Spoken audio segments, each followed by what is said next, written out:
स्वागत है आपका हमारे चैनल पर। मैं हूं आपके साथ शिप्रा सैनी। राजधानी दिल्ली में शराब घोटाले में गिरफ्तार हुए दिल्ली के डिप्टी सीएम मनीष सिसोदिया की गिरफ्तारी के बाद राजनीतिक बवाल लगातार जारी है और इन सब के बीच अब दिल्ली के मुख्यमंत्री अरविंद केजरीवाल ने एक प्रेस कॉन्फ्रेंस की है जिसपे उन्होंने घोटाले का हिसाब किताब देने के बजाय देश के प्रधानमंत्री नरेंद्र मोदी को जिम्मेदार ठहरा दिया है और कहा है कि इंदिरा की तरह प्रधानमंत्री नरेंद्र मोदी अति कर रहे हैं। इसी पूरे मामले पर बातचीत करने के लिए हमारे साथ हैं बीजेपी के नेता विनोद बछेती जी। उनसे बातचीत करेंगे और जानेंगे कि उनकी इस मुद्दे पर क्या राय है। सर, सबसे पहले स्वागत है आपका। तो मेरा पहला सवाल यही है कि केजरीवाल ने ये कहा है कि प्रधानमंत्री नरेंद्र मोदी इंदिरा की तरह अति कर रहे हैं, क्या जवाब है आपका? देखिए, जो उन्होंने कल प्रेस कॉन्फ्रेंस जो की और अरविंद केजरीवाल जी की जो बौखलाहट और जो उनमें बिखराव की जो उनके मस्तिष्क पर जो चिंता नज़र आ रही थी वो साफ नज़र आ रही थी। और ये बड़ा दुर्भाग्य की बात है कि उनके शिक्षा मंत्री और उनके स्वास्थ्य मंत्री के द्वारा भ्रष्टाचार होता है और आरोप अरविंद केजरीवाल जी देश के यशस्वी प्रधानमंत्री मोदी जी पे लगाते हैं। कितने बड़े दुर्भाग्य की बात है कि चोरी तुम करो, चोरी का पैसा तुम इकट्ठा करो और आरोप प्रधानमंत्री जी पे लगाओ। आज पूरे देश में अनेकों राज्यों में अनेक राजनीतिक पार्टियों की सरकारें हैं। राजस्थान में कांग्रेस की है।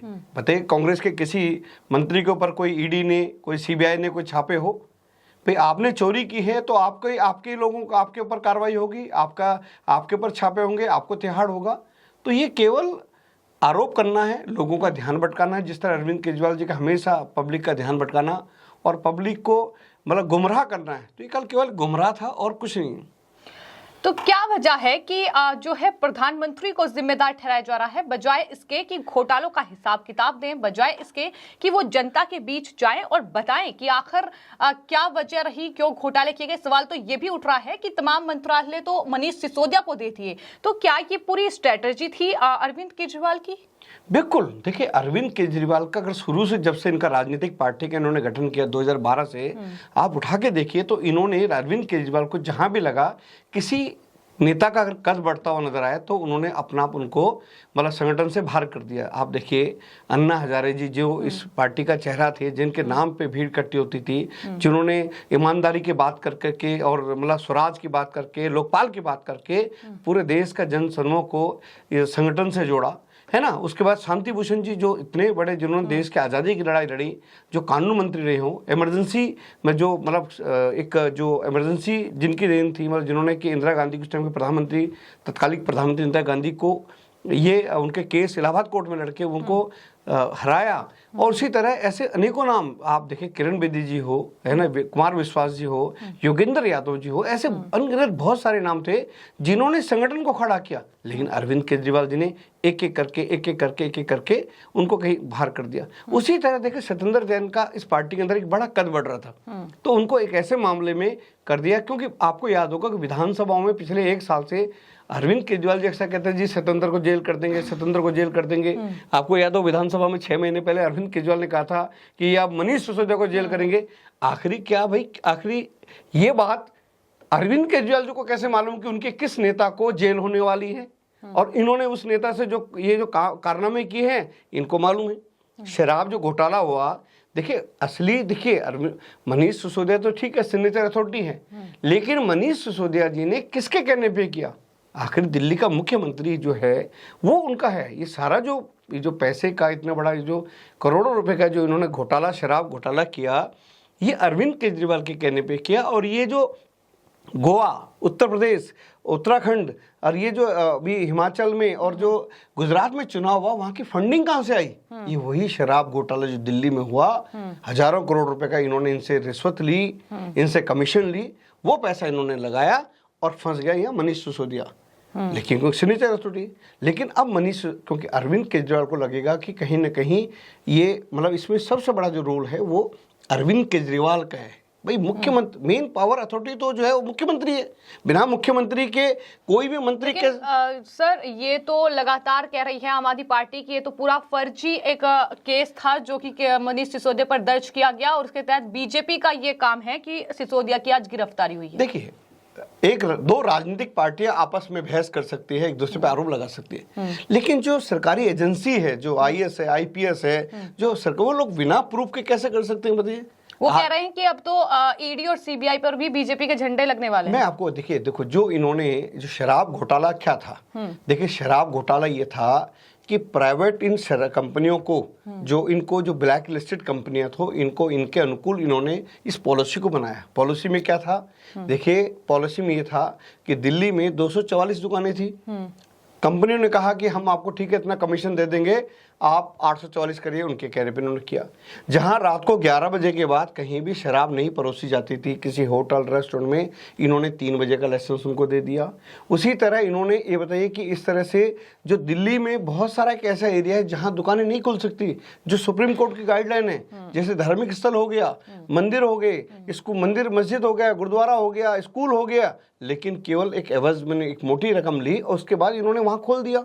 इसी तरह इन्होंने जो डिस्काउंट था, मतलब जो ऑलरेडी इन जो शराब की कंपनियां और शराब के जो दुकानदार थे, इनको जो 2% कमीशन जाता था, उस कमीशन को इन्होंने 12% कर दिया। और सबसे बड़ी बात है 2021 में जब इन सारी कंपनियों ने, क्या होता है कि आपको पता है कि हर साल एक टेंडर टाइप का निकलता है कि भाई आपको इस साल का टेंडर हो गया, अगले साल का टेंडर भरिए, तो 144 करोड़ रुपया जो दिल्ली सरकार को इनके टैक्स के रूप में आना था, तो अरविंद केजरीवाल के कहने पर मनीष जी ने उसको माफ कर दिया, मनीष सिसोदिया ने। तो ये किसके इशारे पे हो रहा है? और ये चोरियां नहीं कि देखिए अधिकारियों ने जो जितना भी है ये सब कुछ उनके पास प्रूफ है। अब मैं आपको बताता हूँ कि देखिए आज अरविंद केजरीवाल सीधे प्रधानमंत्री जी को इस बार उनको बोल रहे हैं। अब अरविंद केजरीवाल को लग रहा है कि शराब घोटाले में कहीं ना कहीं मेरा नाम भी आएगा। तो आप ये कहना चाहते हैं कि अगली जो गिरफ्तारी है वो अरविंद केजरीवाल की होगी? देखिए अरविंद केजरीवाल, दिल्ली में इतना बड़ा शराब घोटाला हो गया, बिना मुख्यमंत्री की सह के कैसे हो सकता है?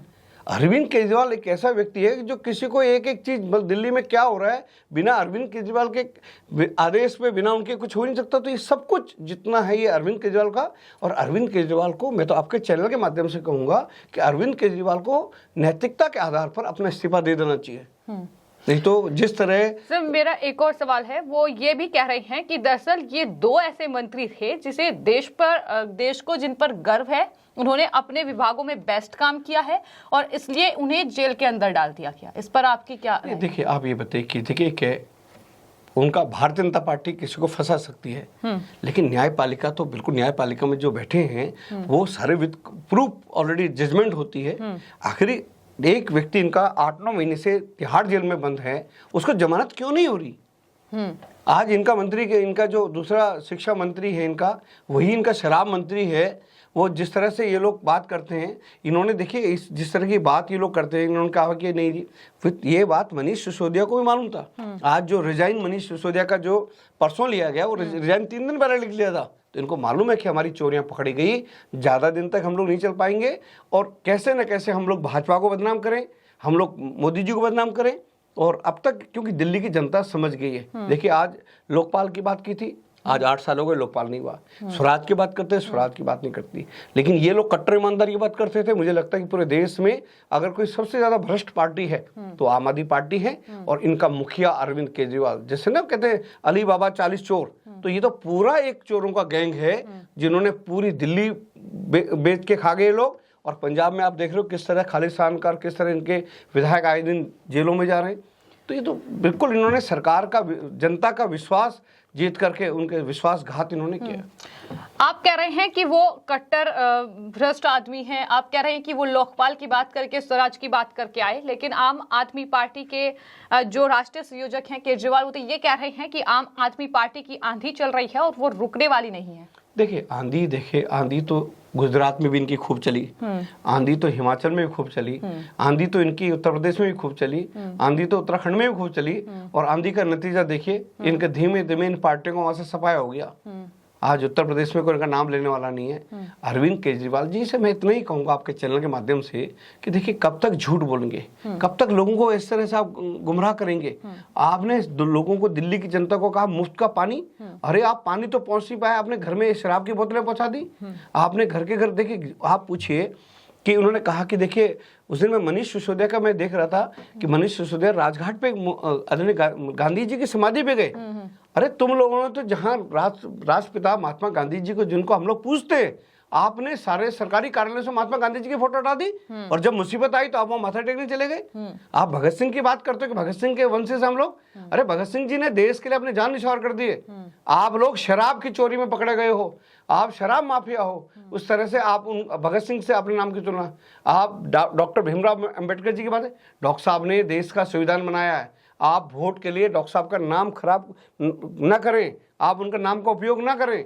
तो शुक्रिया सर हमसे बातचीत करने के लिए। तो ये थे विनोद बछेती जी, जिन्होंने तमाम मुद्दों पर अपनी राय रखी, लेकिन उनका ये कहना है कि दरअसल अरविंद केजरीवाल की परमिशन के बिना ये पूरा घोटाला नहीं हुआ होगा, और जाहिर तौर पर इसलिए अरविंद केजरीवाल को भी अब इस्तीफा दे देना चाहिए। ये सिर्फ सियासी ड्रामा आम आदमी पार्टी कर रही है कि वो महात्मा गांधी की समाधि के पास जाकर बैठ जाती है, और ये पूरा सियासी ड्रामा जिसकी पोल आने वाले वक्त में खुलेगी। तो ये थी विनोद बछेती जी की राय जो हमने जानी इस मुद्दे पर। धन्यवाद।